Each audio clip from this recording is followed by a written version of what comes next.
بسم اللہ الرحمن الرحیم۔ دنیا میں دو قسم کے حساب اور تاریخیں رائج ہیں، ایک قمری یعنی چاند کے مہینے اور سال، اور دوسرے شمسی۔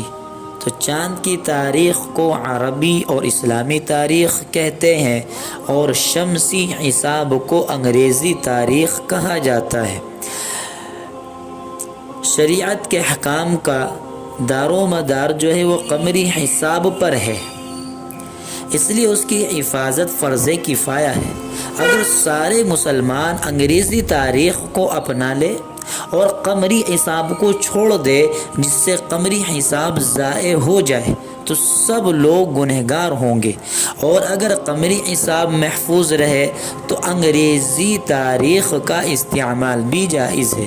لیکن اس صورت میں بھی قمری حساب کا استعمال افضل اور باعث اجر و ثواب ہے۔ بعض لوگ قمری حساب سے اس قدر بے خبر ہیں کہ انہیں اسلامی مہینوں کے نام بھی معلوم نہیں، تو یہ بڑے افسوس کی بات ہے اور اصلاح کی ضرورت ہے۔ تو اسلامی مہینوں کے نام کیا ہیں؟ میں ان کو ترتیب وار بیان کرتا ہوں، آپ بہت دھیان سے سنیں۔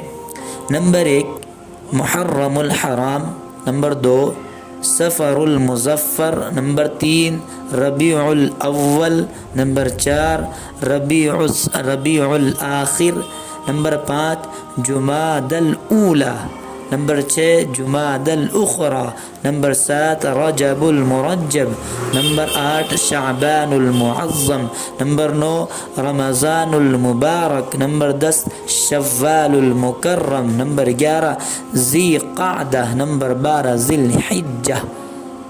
تو یہ اسلامی مہینوں کے نام ہے، ان کو یاد بھی کیا جائے اور ان کو محفوظ کیا جائے، اور ساتھ ساتھ میں ہمیں چاند کی تاریخ بھی یاد رکھنی چاہیے۔ جس طریقے سے ہم انگریزی تاریخ یاد رکھتے ہیں، اسی طریقے سے ہمیں چاند کی تاریخ بھی یاد رکھنی چاہیے۔